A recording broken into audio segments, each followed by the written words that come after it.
Continue here. The EFF has laid a criminal complaint against forensic investigator Paul O'Sullivan for contempt of Parliament.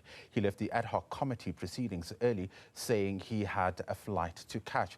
It has also been an eventful few days at the Madlanga Commission, where suspended Ekurhuleni Human Resources head Linda Gxasheka was questioned about a training tender awarded in 2023 to Tsakane Matlala. She is the wife of alleged crime boss Vusimusi Cat Matlala. Former Police General Jeremy Vearey joins us now for more on this. Jeremy, thank you very much for your time this evening. I want us to start by taking a look at, the legal implications for what Paul O'Sullivan did. There seems to be no agreement in terms of whether or not he's in contempt of Parliament, because some in the DA saying, well, he came here out of his own free will. He was not subpoenaed. So it sort of muddies the waters when it comes to what exactly can be done. I think firstly, if you use the expression, the Gaelic expression, directed at parliamentarians called poch mohon, I don't know if you know what it means, but it means kiss my ass. If you use that expression, there is now more clearer expression of contempt you have for the parliamentary process than that. Let's put aside the walking out issue, which is another reflection of that, for which you might have an explanation.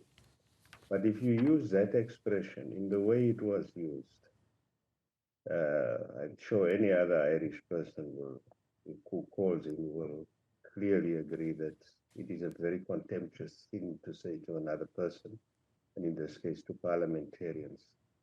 So yes, I think language is becoming a key issue in these hearings, and this one in particular, this expression, is a very vulgar, desultory, and contemptuous expression in the very Gaelic language which Paul O'Sullivan used it. Let's talk about what this means for other witnesses who may come to testify before the ad hoc committee. Does it set a precedent of how witnesses can behave when, for example, faced with heated questions from members of the ad hoc committee? Yes, I think witnesses should understand you are coming to a forum where everything you say or have said in vague generalities or for whatever purpose you said it is subject to intense scrutiny in terms of the content thereof, in terms of where you said it and who you directed at, and what the motives were behind it. That is the measure of true accountability. Those are the aspects that go into that very word that we sometimes glibly use called accountability. And every witness should be conscious, whether you're going to the Madlanga Commission or where you're going there to Parliament, that is a standard of behavior that is expected of you. Despite the extreme provocation you might experience sometimes and the emotional destabilization that comes with intense cross-examination, you are expected to conduct yourself in a way that speaks to those principles of accountability. You said something, come and explain yourself. Yeah. If you need to explain the do's and do that in the decorum that is befitting of the South African Parliament. Otherwise, you have contempt for more than just Parliament and that event there. You have contempt for what Parliament represents in this democratic order, in this society that we fought so hard to. How important will what Parliament does to Paul O'Sullivan be, given that, like you said, this will definitely set a precedent if it goes unchecked? We know that the Speaker of Parliament, Togo Didiza, has already expressed concerns. The EFF has laid a criminal complaint. But how they deal with the behavior of Paul O'Sullivan will certainly be important, right? Yes, it would be important, yes.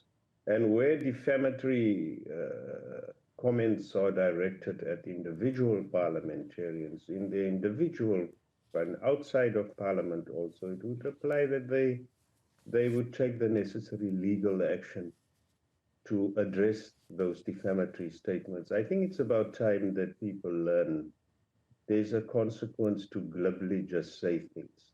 And must feel what those consequences mean in law.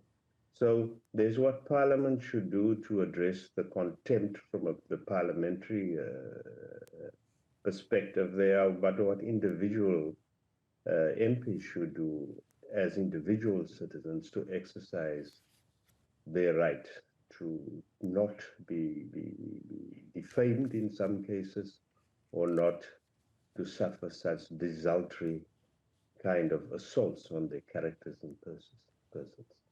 Yeah, let's take a look at the Madlanga Commission and what to expect in the coming week. We know that last week we heard from Linda Gxasheka, who was testifying before the commission, and essentially what came out, or part of what came out, is how she feared, for her life following signing Mkhwanazi's suspension. Let's talk about that.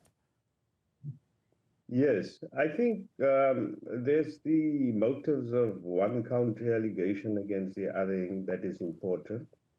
But there's something I would have expected, that whether it's the HRM head that gets accused of something, shielding Mkhwanazi, as was the case, or whether it's those who accuse them, whether it's a response and barefaced denial, there are issues that I expected to be surfaced. I expected to that conduct made by the accuser and the one who made the bare denial to be measured against, the code of conduct for employees of municipalities in relation to the Municipal Systems Act 32 of 2000, particular Schedule 2.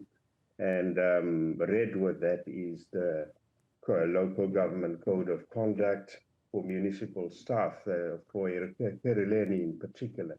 So that you use an objective standard, that evidence is presented to measure conduct, if you make an accusation on the one side or the other side, against an objective standard such as that.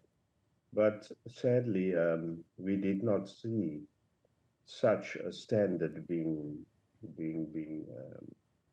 tabled, so that beyond people's accusations and counter questions, we have the benefit of measuring things against law. We've been having this problem before. We have, for example, when General Sibiya was testifying, there was a dispute around how General Sibiya thinks the transfer of dockets matter should be handled. And there was an accusation that he was responding to about how others think the transfer, or even practices such as recording what is the work done in investigation, should be handled. But all of these things are governed by national instructions of the SAPS. Yeah, this is a witness who's had to withdraw allegations of fraud that she allegedly made against a retired Metro Police Deputy Chief, Revo Spies. Let's talk about her credibility, given, of course, this particular development, now having to withdraw an allegation that was previously made. Yes, but now, like I said, let's go now to the code of conduct of the Ekurhuleni read with the Municipal Systems Act. Let's go test whether she did something wrong or not against that prescribed type of regulatory framework. And one would expect that if it is prohibited in that context and investigated and it's established that it was that, it violates the disciplinary code, then she certainly should be charged. But she cannot be charged just by mere say-so or how something sounds. She must be charged against that particular disciplinary code. And of course, you speak about the fact that she must be charged. And we know that this will obviously set the tone for other witnesses who will come, who will find themselves in a similar position. Exactly. If there's some disciplinary code or some national instruction or any particular codified document that prohibits certain type of conduct or defines it as misconduct, and it's accepted by collective agreement between the unions in that environment and management in a signed-off way, then people should face it. But it should not be faced on the basis of mere verbal statements. There should be investigations tested against such code of conduct. So this must definitely be the standard, in my opinion, for the way you deal with any such thing. I think witnesses who come there should also, I know we can say whatever we say, but you have a responsibility if you come from an institution to act in accordance with the decorum and with what is demanded by the disciplinary conduct, by the disciplinary code or schedule of that particular institution, organization you come from. So you cannot just stand there and say things for the sake of saying it. Yeah, let's look at the week ahead and possibly what we can expect from the Matlanga Commission. I am expecting if a more processual approach when it comes to evidence. I'm very deep, particularly when we need to use codes of conduct when we test what we spoke of now, that these things should almost be tabled automatically when one witness says something that somebody else in the environment did wrong. And I would hope that the commissioners on front and the evidence leaders would demand when a statement is made of a certain nature that show us, you say A did B wrong, according to what disciplinary code in the institution you find yourself, or even warn the person that some of the things that they are saying, they stand in violation of this certain institutional code of conduct. So I would expect now there be greater circumspection around those issues. The other thing that is recurring is witnesses questioning the integrity of documentation, WhatsApps, and those things. And it's a challenge that is going to recur as we present so-called technical evidence, especially around communication that we use to accuse people of, that we can have to step up our attempts to authenticate that so that we can immediately eliminate that aspect when a witness, after going through a great amount of difficulty, suddenly pulls a defense out of that I question the integrity of the document in front of me. I don't think we must now, our investigative capability at the and not at the Madlanga Commission should really step up its attempts at authentication with every witness, wherever a document or WhatsApps or whatever is referred to. Jeremy Vearey is a former police general reflecting on the ad hoc committee and the work that it's doing, including, of course, the developments there. Paul O'Sullivan walking out of that particular committee as, of course, it was still dealing or questioning him regarding, of course, the allegations that have been made against him, but also reflecting on the Madlanga Commission, the testimony of Linda Gxasheka, who is the Ekurhuleni Human Resources head.